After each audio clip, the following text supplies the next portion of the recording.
4 ulama yang termasyhur di bumi Nanggro Aceh Darussalam. 1. Abu Tumin memiliki nama lengkap Abu Haji Muhammad Amin, juga dikenal dengan panggilan Abu Tumin Bang Dahadi. Adalah seorang pimpinan dayah Al-Madinatud Diniyah Babussalam Bang Dahadi Biren. Dayah ini berdiri pada tahun 1890 oleh Tengku Haji Imam Hanafiyah yang merupakan kakek Abu Tumin. Abu Tumin adalah salah satu murid Abuya Mudawali dan Syekh Muhammad Hasan Al-Ashi Al-Falaki, atau yang lebih dikenal dengan Teku Hasan Krungkali. Abu Tumin adalah seorang ahli fikih mazhab Syafi'i dan ahli tarikat Al-Haddadiyah, serta sangat menguasai kitab syarah Al-Hikam karangan Syekh Atailah As-Sakandari. Abu Tumin dilahirkan pada tanggal 17 Agustus 1932 di Gampung Kuala Jempa, Kecamatan Biren. Ketika kecil, dia lebih banyak mendapatkan pendidikan keagamaan daripada pendidikan umum.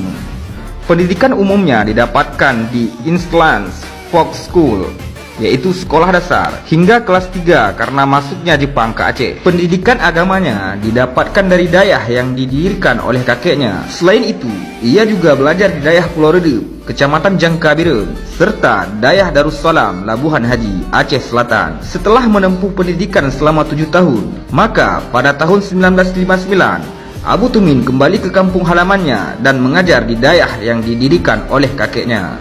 2. Tengku Haji Usman bin Tengku Ali, atau yang akrab disapa Abu Kutakrung.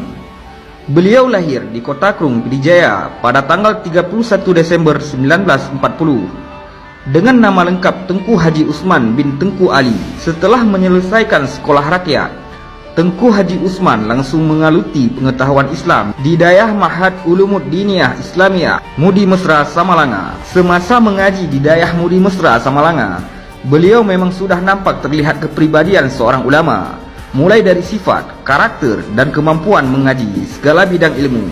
Hingga sekarang, beliau adalah seorang ulama yang sangat dikenal dengan kelebihannya. Ulama yang selalu tersenyum dikala menghadapi segala masalah. Inilah Abu Kutakrung. 3. Abu Mudi Tengku Haji Hasanul Basri, yang lebih dikenal sebagai Abu Mudi, lahir di Uten Gelinggang, Aceh Utara 21 Juni 1949 yang bertepatan dengan tanggal 26 Sya'ban 1368 Hijriah. Ia adalah putra tertua dari 2 bersaudara dari pasangan Tengku Haji Gading bin Bulang dan Umi Manawiyah binti Sandang. Dengan kehidupan yang berlatar belakang agama yang tinggi serta disiplin yang ayah beliau tanamkan sejak kecil membuatnya menjadi sosok yang sangat mencintai agama serta tekun dalam mempelajarinya. Ketika berusia 5 tahun, seperti umumnya anak-anak pada masa itu, ia mengikuti pendidikan dasar di sekolah rakyat swasta di Krung Buku selama 7 tahun. Sebelum kemudian sempat menempuh pendidikan PGAP, pendidikan guru agama pertama, selama 2 tahun dari standar program pendidikan 4 tahun. Pada tahun 1964, setelah sempat mengenyam pendidikan di PGAP selama 2 tahun, ia memutuskan untuk tidak lagi melanjutkan pendidikan umum karena melihat kualitas pendidikan umum yang sangat rendah pada saat itu, dan atas inisiatif sendiri di usia 15 tahun, ia memutuskan untuk belajar ke dayah Masjid Raya yang sudah cukup dikenal masyarakat pada waktu itu. Setelah lebih dari 10 tahun mengenyam pendidikan di Dayah Mudi, pada usia ke-28 tahun, ia menikahi putri sulung Abun Aziz yang merupakan pimpinan Dayah Mudi yang bernama Ummi Salihah. 4. Tusub.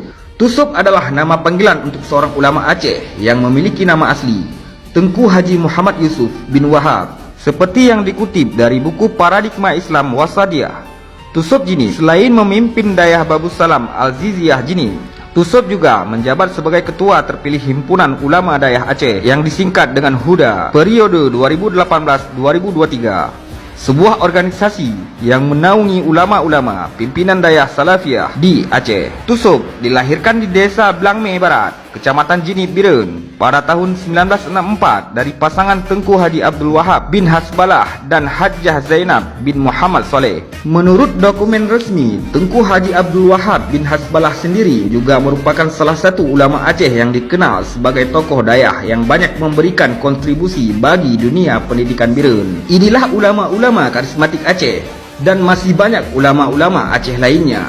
Semoga ulama selalu diberikan kesehatan oleh Allah Subhanahu wa ta'ala. Wallahu a'lam bissawab.